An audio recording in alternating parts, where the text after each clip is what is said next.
So now we can see what we have installed here. It's a sill pan.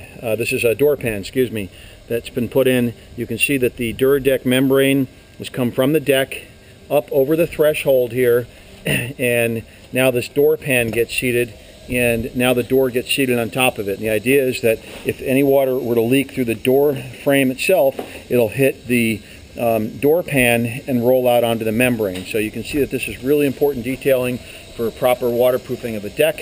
And you can see over here where Jerry is working on this, you can see the Duradek membrane coming up underneath the actual door itself. It's onto the door threshold, and notice that there's about 1.5 to 2 inch rise from the deck onto the door threshold, and then we will put a door pan in here and then reseat the door. So in this particular job, as we've been through before, the doors were in fact removed because he was having water leaking around all of the doors because they were, one, too low, and they were never flashed properly. So now we're putting in all the door pan flashing. And by the way, there's an interesting little detail here. If you look at the door pan flashing, we'll come in a little bit closer. One, on this corner, it ends up creating a seal with the outside properly, and you'll also notice in the back there's a lip in here, so when the door is seated and if water were ever to blow underneath, it can't go anywhere because of this lip here. And of course there's no place for the water to go underneath here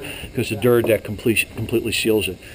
This is the proper way to put in a door and proper door pan flashing. And then of course the waterproofing needs to be done properly. It was never done properly when they put this door in, but that's a whole nother story. We will correct that. So this is Paul with Golden Gate Enterprises, and this is what we specialize in doing, is waterproofing, solving all the problems of messy jobs that were done with poor construction or other workers and contractors that really had no idea what they were doing. So there's the Duradek membrane.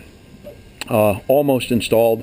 You can see it rises up the sides about 6 inches or more on each side, and then the siding will come back down over the outside of the Duradek, and therefore all the water stays in there. And this, by the way, is an interesting point to bring up. Where my foot is an opening. There's a drain in there, and it's kind of like a shower pan drain. We actually run the membrane over the opening, and then what we'll do later on is we cut a hole, an X, and we fold the material into the drain, and then we screw the drain grate right over the top of this, and then therefore there is no seal around the drain itself to ever end up leaking. As a matter of fact, what I'll do is I'll walk over here and I'll step right over where Sam's working, and I'm going to go find our drain grate that I put over here on one of the counters, and I'll show you exactly what happens here with the drain grate. So of course the Duradek has to be cut and folded, then the drain grate will get screwed in here and locked in, and it gets sucked down and it's even with the floor. But you get the idea that there is no seal around a drain to ever leak because it all folds down into the drain itself.